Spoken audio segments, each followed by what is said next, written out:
कार्यक्रम में मेरे साथ मंच पर उपस्थित हरियाणा के लोकप्रिय मुख्यमंत्री श्रीमान नायब सिंह सैनी जी,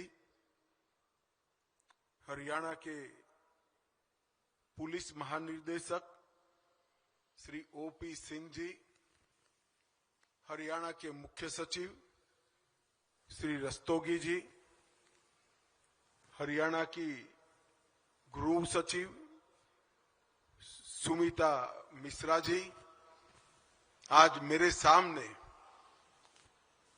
शपथ के बाद हरियाणा पुलिस के हिस्सा बने हुए 5000 से ज्यादा युवा साथियों, उनके परिजनों और भाइयों और बहनों, सबसे पहले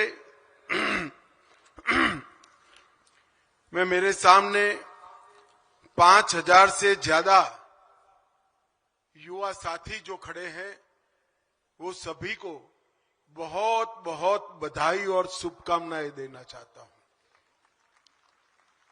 क्योंकि अब तक आप यहां पर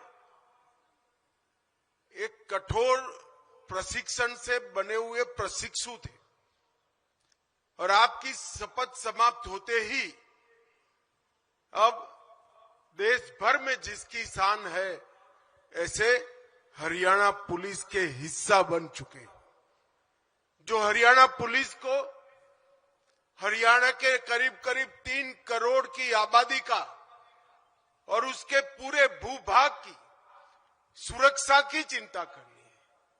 और हरियाणा जिस प्रकार की भूगोल को संजोता है, एक प्रकार से देश की राजधानी का भी रक्षा करने का जिम्मेदारी आपका ही बनता है। और एक गौरवमयी परंपरा के साथ आप सब जुड़े हैं, जहां कर्तव्य से ऊपर कुछ नहीं होता और कर्तव्य ही सब कुछ होता है, ऐसी परंपरा से आप जुड़े हैं। मुझे बताया गया विश्वास, दक्षता और टेक्नोलॉजी तीनों से आपको प्रशिक्षित करने का काम किया गया है। मैं फिर से एक बार आप सभी को बहुत बहुत बधाई देना चाहता हूं। मित्रों, हम सब जानते हैं कल 25 दिसंबर है और अटल जी का शताब्दी का वर्ष है।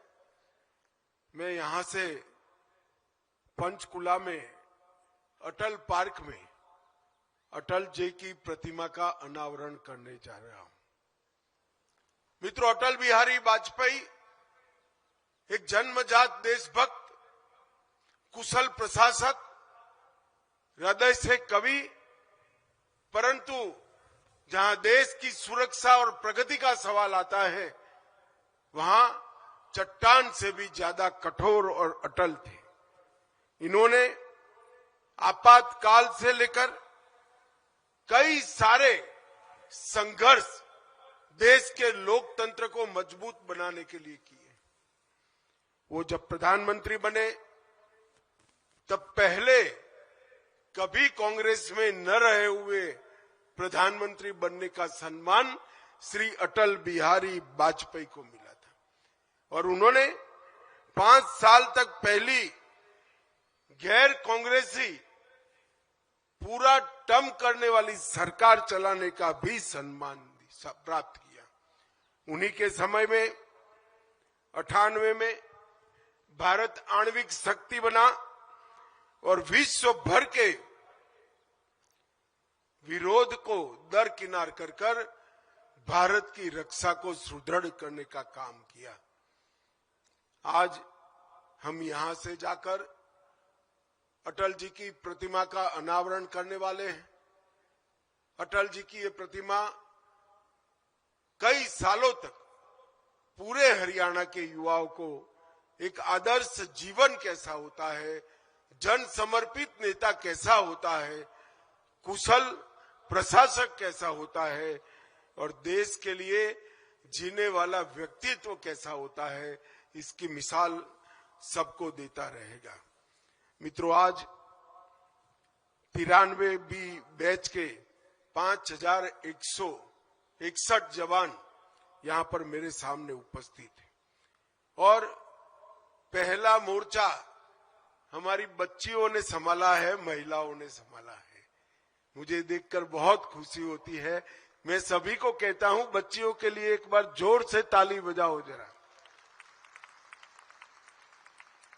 रक्षा पंक्ति में, पहली पंक्ति में देश की युवा बेटी जब खड़ी रहती है तो देश की सुरक्षा का भरोसा अनेक गुना बढ़ जाता है मित्रों। और इस परिवर्तन देश के लिए निश्चित ही शुभांकर ही होगा। 39 सप्ताह की व्यवस्थित, कठोर और दक्षता पूर्ण बनाने वाली एक ट्रेनिंग का आपने समापन किया है।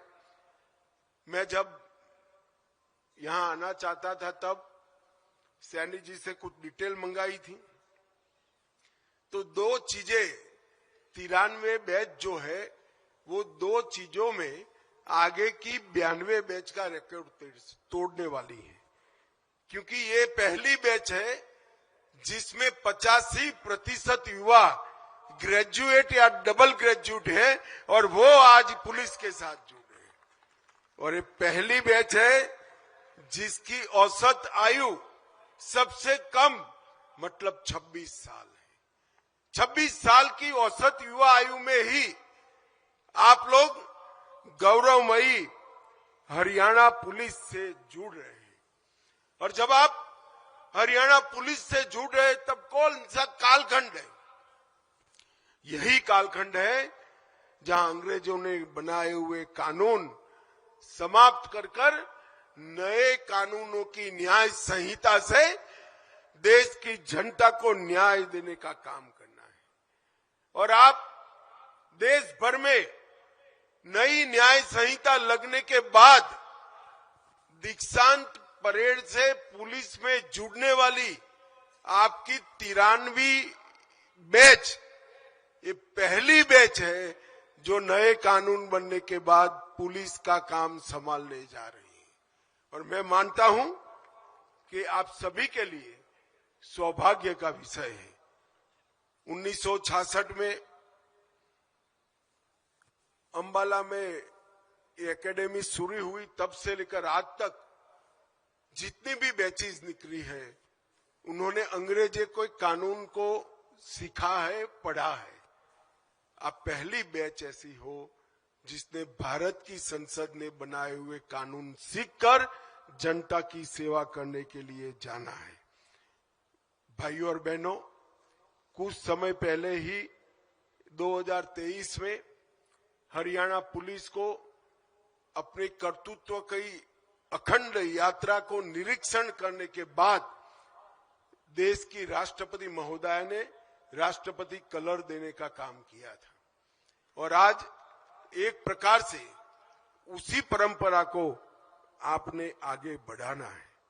विभाजन के वक्त जब हरियाणा बना, एक पुलिस रेंज और 6 जिले थे। आज हरियाणा पुलिस एक विशाल वट वृक्ष बन चुकी। 5 रेंज, 19 जिले, इसके साथ रेलवे पुलिस, साइबर क्राइम, कई प्रकार के पुलिस के अंग उपांगों से युक्त हरियाणा पुलिस देश भर की पुलिस में सबसे आगे रहने वाले पुलिस बल में शुमार होती है। 77,000 का आपका स्वीकृत क्षमता का कार्यबल हमेशा हरियाणा की जनता की सेवा के लिए उपलब्ध रहता है। मित्रों, आज जब आप जा रहे हैं तब कुछ साल पहले देश में 3 बड़ी चुनौतियां थी कानून और व्यवस्था की। वामपंथी उग्रवाद, जम्मू कश्मीर का आतंकवाद और नॉर्थ ईस्ट के अंदर काम करते हथियारी ग्रुप। मगर जब आप 10 साल के बाद ज्वाइन कर रहे हो, मोदी जी की सरकार बनने के 10 साल के बाद, तब ये तीनों क्षेत्र में शांति हो चुकी है और एक प्रकार से देश ये तीनों मोर्चों पर सुरक्षित है। परंतु आंतरिक सुरक्षा की जिम्मेदारी आज भी इतनी ही है। नई तकनीक को जनता की सेवा के लिए लागू करना ये आपकी बैच के लिए सबसे बड़ी चुनौती बनने वाली है। नए कानूनों में जो फॉरेंसिक साइंस का रोल तय किया गया है, कोई भी 7 साल की सजा से ज्यादा सजा प्राप्त कर देने वाला गुनाह, उसकी क्राइम सीन की फॉरेंसिक विजिट को कंपलसरी कर दिया गया है। और उसका उद्देश्य, एकमात्र उद्देश्य है कि दोषियों को सजा सुनिश्चित करना। जब गवाही व्यक्ति के आधार पर होती है तो कोर्ट में आपने पेश की हुई गवाही खरी उतरेगी या नहीं उतरेगी, इसका कोई गारंटी नहीं। परंतु गवाही जब तकनीक के आधार पर होती है तो कोर्ट में वो खरी उतरती है और दोषियों को जेल में भेजने का काम कर रही है। मित्रों, हरियाणा पुलिस ये 3 नए कानून और सारे सुधारों को लागू करने में देश भर में 1 नंबर का स्थान प्राप्त करती है।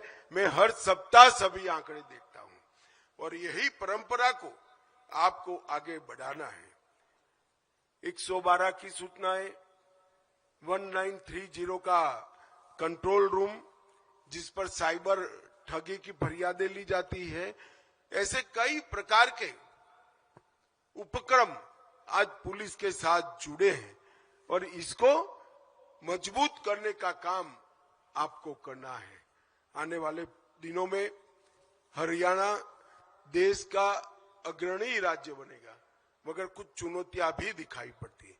नशा की तस्करी, मानव तस्करी, साइबर अपराध और एक्सटोर्शन करने वाले संगठित अपराध नेटवर्क, ये 4 चुनौतियों को हरियाणा पुलिस ने आने वाले दिनों में ढंग से निपटना पड़ेगा और आपका नेतृत्व इसके लिए कमर कस कर तैयार है।